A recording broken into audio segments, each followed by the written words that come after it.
Cabinet की आज मंत्रिमंडल की आज पहली बैठक हुई और जैसा कि 12 फरवरी 2022 को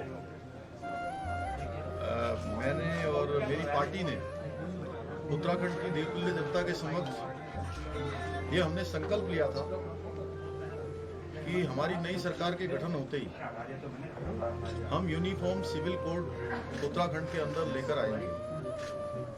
और उसके पीछे हमने कहा था कि हमारा राज्य हिमालय का राज्य है, गंगा का राज्य है, अध्यात्म और धार्मिक केंद्र बिंदु हमारा राज्य है।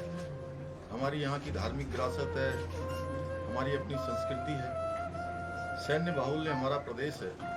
प्रत्येक परिवार से कोई न कोई सेना में है, किसी के घर का बेटा है, किसी की बेटी है, किसी का चाचा है, किसी के पिता है।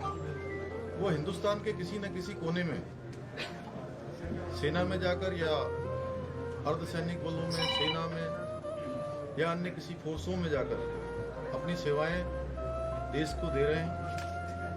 वहीं हमारा राज्य दो अंतर्राष्ट्रीय सीमाओं से भी लगा हुआ है।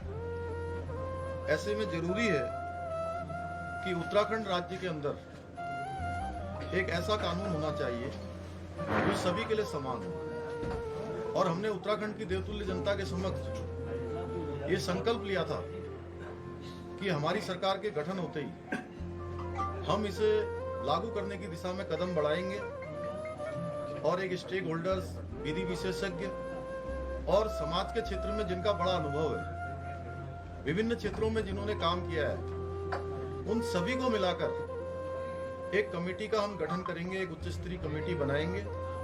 वो कमेटी यूनिफॉर्म सिविल कोड का ड्राफ्ट तैयार करेगी और हमारी सरकार उसको लागू करेगी। भारत के संविधान के अनुच्छेद 44 में भी राज्य सरकारों के लिए इसका प्रावधान किया गया है कि राज्य सरकारें अपने प्रदेश में इस प्रकार की व्यवस्था को लागू कर सकती हैं और केंद्र को प्रस्ताव भेज सकती हैं। साथ ही बीच बीच में माननीय उच्चतम न्यायालय के द्वारा भी इस पर लगातार नाराजगी व्यक्त की गई थी कि यूनिफॉर्म सिविल कोड लागू नहीं हो पा रहा है। इसलिए हमने तय किया, आज हमारी सरकार ने, आज मंत्रिमंडल ने हमने तय किया कि हम जल्द से जल्द इसको लागू करेंगे। और आज मंत्रिमंडल ने हमने सर्वसम्मति से प्रस्ताव पारित कर दिया है।